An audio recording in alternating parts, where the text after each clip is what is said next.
Los saludo nuevamente, profesores Unisimón. En esta ocasión vamos a abordar un poco la temática sobre la filosofía educativa de Moodle y la correlación entre los recursos y actividades que en esta plataforma se nos ofrecen para poder desarrollar esas estrategias de enseñanza en contextos digitales y en contextos presenciales. Para ello, pues vamos a andar un poquito en eso, vamos a hablar que esta filosofía educativa se fundamenta básicamente en el constructivismo social, desde las ideas de Vygotsky, en donde este proceso de aprendizaje es un proceso que se da en contextos colaborativos y construccionistas y que plantea que de alguna forma las personas que se forman con este tipo de plataformas o en este tipo de plataformas buscan controlar su propio proceso de aprendizaje, trabajar a su ritmo, colaborar los unos con otros y asumir un proceso mucho más activo en el proceso de aprendizaje, rompiendo un poco con el esquema de esta participación pasiva que se da de pronto en algunos escenarios de tipo presencial. De alguna manera también este constructivismo social se basa en que el mejor aprendizaje es el que se da dentro de un proceso social y que implica pues de alguna forma el trabajo colectivo, el trabajo cooperativo. Por eso Moodle lo sabe y pues dentro de su interfaz hace que el aprendizaje o esos procesos de aprendizaje que se desarrollan en él,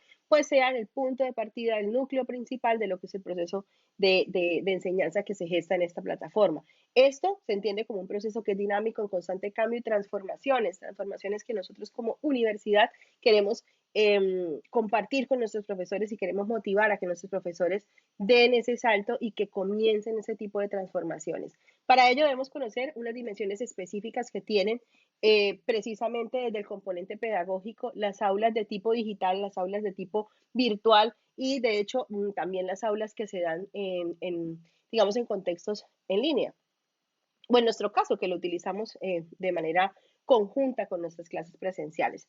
Son cinco dimensiones que las vamos a ver en detalle. La primera de ellas es la dimensión de planificación, que es la que pues, contiene todos esos elementos iniciales, ¿cierto? Que el participante debe conocer para organizar y regular su propio proceso de formación, para comprender los propósitos del curso, para tener como una apertura a lo que va a ser todo su proceso de formación en determinado curso. Esto definitivamente nos lleva a concluir que dentro de toda esta dimensión de planificación se enmarcan los elementos que nosotros entendemos en el aula extendida como la pestaña bienvenida. Recordemos, ese que contiene el PAC, que es el programa analítico del curso, el calendario, el cronograma de actividades, algunos documentos iniciales como la agenda del curso, ¿cierto? Los lineamientos del curso para el desarrollo del proceso, algunas actividades también de tipo, digamos, exploratorio o de iniciación, como por ejemplo la presentación, ¿cierto? La bienvenida, los foros. Bueno, todo esto que ubicamos dentro del aula extendida en esta parte inicial, entendida como la pestaña bienvenida. La dimensión informativa, pues, contiene todo ese contenido que nosotros como profesores desarrollamos para el estudio autónomo, para que los estudiantes desarrollen sus procesos de manera autónoma. Trabajo desde casa, para que ellos se apropien de los contenidos. Todo aquello que nosotros desarrollamos tanto en Moodle como en plataformas externas, llámese organizadores gráficos, mapas mentales, mapas conceptuales, infografías, presentaciones mismas del curso. Todo eso, pues, digamos, se enmarca en esto. Lo que hacemos, como les digo, al interior de Moodle y también con plataformas externas como Powtoon, Emaze, Genially, Canva, lo que utilicemos nosotros o lo que prefiramos utilizar para poder llegar a nuestros estudiantes y brindarles esta información. Importante, en esta dimensión informativa, todo material que yo desarrolle como profesor, en donde yo sea el autor. ¿Bien? La dimensión de aprendizaje práctica me permite que, bueno, es conocer que en esta se enmarcan esas actividades, ¿cierto? Que nosotros como formadores planificamos para acompañar esas experiencias de aprendizaje, tanto individuales como colectivas, de nuestros estudiantes. Una consulta, una lección, una encuesta, una wiki, ¿cierto? Son actividades de aprendizaje práctica que yo planteo. No necesariamente son evaluativas, valorativas para tener una calificación, sino que nos aseguran de alguna forma que el estudiante va a ir en su proceso avanzando y logrando esos pequeños objetivos a lo largo de las unidades de nuestros cursos. Esto lo podemos plantear a través de herramientas mismas de Moodle, pero también herramientas externas, como por ejemplo un concurso de cuestionario en Kahoot o en Socrative o EducaPlay, alguna actividad de este tipo que podamos incorporar y que nos asegure precisamente el conocer cómo van nuestros estudiantes en ese proceso de aprendizaje. La dimensión comunicativa es una dimensión sustantiva para la calidad educativa y adicionalmente en estos contextos que son digitales, que nos permite dinamizar de alguna forma esos materiales, saber si los materiales realmente están llegando y que están siendo aprovechados por los estudiantes y los estudiantes están adquiriendo ese conocimiento que nosotros queremos transmitirles de alguna forma, desarrollando las capacidades que queremos desarrollar con ellos en los cursos. Y bueno, esta dimensión básicamente son todos esos canales de comunicación que abrimos o aperturamos para poder comunicarnos con ellos, para una retroalimentación, para socializarles calificaciones o para de pronto tener, digamos, alguna consulta, asesoría rápida. Ahí podemos contar pues el chat, inclusive el chat interno de Moodle nos permite también hacer esa comunicación. El sistema de mensajería interna de Moodle también lo permite, el correo electrónico y también plataformas de comunicación como Microsoft Teams, que es el que utilizamos institucionalmente para tutorías, asesorías fuera de clase presencial y pues también, ¿por qué no? Aquellos profesores que abrimos grupos de WhatsApp con nuestros estudiantes también se enmarca dentro de esta dimensión comunicativa tan importante. Y la dimensión tutorial y evaluativa, que son pues esas acciones nuestras como profesores que planteamos y que van a permitir a nuestros estudiantes asegurar, digamos, como la finalización y la evidencia de que esos procesos de aprendizaje se dieron de una forma efectiva, evaluándolos, ¿cierto? Y valorándolos de alguna forma para poder revisar si se alcanzó o no se alcanzó esos objetivos, esos propósitos, esos resultados de aprendizaje. Para eso es necesario que nosotros como formadores tengamos ciertas habilidades.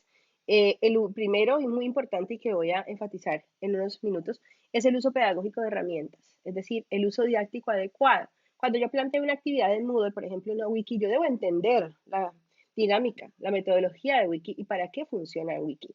No lo debo plantear porque sí, sí. Si yo planteo un foro es que yo sé que va a ser algo porque va a ser un espacio de debate, por ejemplo, y yo lo utilizo así, ¿sí? ¿Para qué utilizo yo un taller? ¿Cómo funciona el taller? Y pues, ¿por qué lo propongo? ¿Realmente sirve para alcanzar los objetivos, los propósitos que yo tengo con este curso, con esta unidad?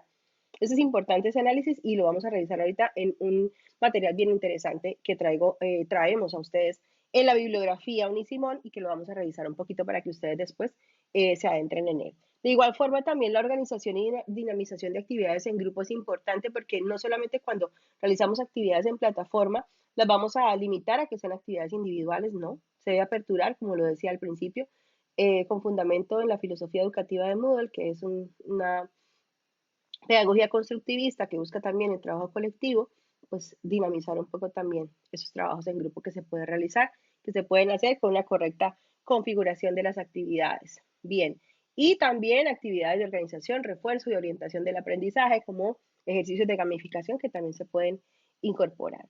Este es un diagrama final en donde sintetizo un poco desde las dimensiones de comunicación, aprendizaje y evaluación, qué actividades en entornos virtuales de formación se pueden desarrollar basados en Moodle. Entonces, por ejemplo, la comunicación, ¿qué tengo en Moodle para poder fomentar estas actividades o esta dimensión de comunicación, la mensajería interna, el blog, el foro? ¿Sí? Actividades Moodle para fomentar la dimensión de aprendizaje, una base de datos, tarea, lección, consulta, wiki, blog, taller, glosario, foro. Hay actividades multifacéticas que sirven para diferentes dimensiones, es verdad, y en la dimensión evaluativa tenemos cuestionarios, talleres, lecciones, encuestas, consultas que se pueden plantear. Les hablaba principalmente de algo y era como el uso pedagógico de los recursos, el uso pedagógico de las actividades y tenemos esta guía maravillosa de herramientas para profesores que se encuentra dentro de la bibliografía de internet de esta unidad. La van a poder consultar. Y es importante porque partimos de algo. ¿Yo qué quiero conseguir, cierto? Como profesor desde el componente pedagógico, si yo quiero hacer solo transferencia de información, evaluación de aprendizaje, generar comunicación e interacción, una elaboración colaborativa de contenidos y analizar un poco desde la taxonomía de Bloom, pues un poco qué habilidades cognitivas requiere para poder desplegarla. De igual forma, entonces, a este lado y en las columnas está lo que yo quiero usar. O sea, tecnológicamente hablando, instrumentalmente hablando, ¿yo qué quiero utilizar?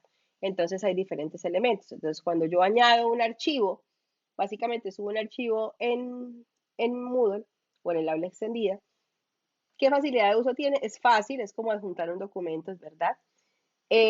Para transferencia de información sirve, entonces me dice sí, solo los profesores pueden subir archivos, los estudiantes no pueden subir archivos, únicamente pues con una actividad tipo tarea, pero eso es otra cosa. Esto es archivo, ¿sí? Recurso tipo archivo. Para la evaluación de aprendizaje tal vez se puede usar para proponer el enunciado de una tarea y que la entreguen a través de otro recurso, otra actividad como un foro o una tarea misma. Para comunicación e interacción no me sirve porque es una herramienta de distribución básicamente. ¿Sí? Y para elaboración colaborativa de contenidos tal vez me sirve porque se puede utilizar para proponer un enunciado de una tarea y que lo entreguen en grupo o algo así. Pero pues eso se hace a través de otra actividad. ¿Sí? La taxonomía de Bloom no desarrolla ninguna habilidad cognitiva porque básicamente es informativa de distribución de información. Y así vamos a poder revisar uno a uno en la primera columna tecnológicamente qué recurso, qué actividad me puede dar esos resultados o me puede permitir alcanzar esos elementos que se encuentran en las otras columnas. Entonces yo los invito a que revisemos, porque precisamente muchas veces queremos, como les decía, implementar una actividad tipo wiki, pero no sabemos cómo funciona, o si me sirve de pronto para algo colectivo o no me sirve, para un trabajo que sea cooperativo o no me sirve. Entonces realmente consultar esta herramienta mientras nos apropiamos de ella es fundamental. Entonces los invitamos a que la revisen, a que se apropien y que pues por supuesto le saquen provecho a esto, que definitivamente pues va a ser bastante apoyo para nosotros en este proceso de instrumentalización, en este proceso de modelación del aula ascendida institucional. Nos vemos en un próximo video y espero que de verdad les haya servido y sea de mucho provecho para la construcción de sus cursos en el aula extendida.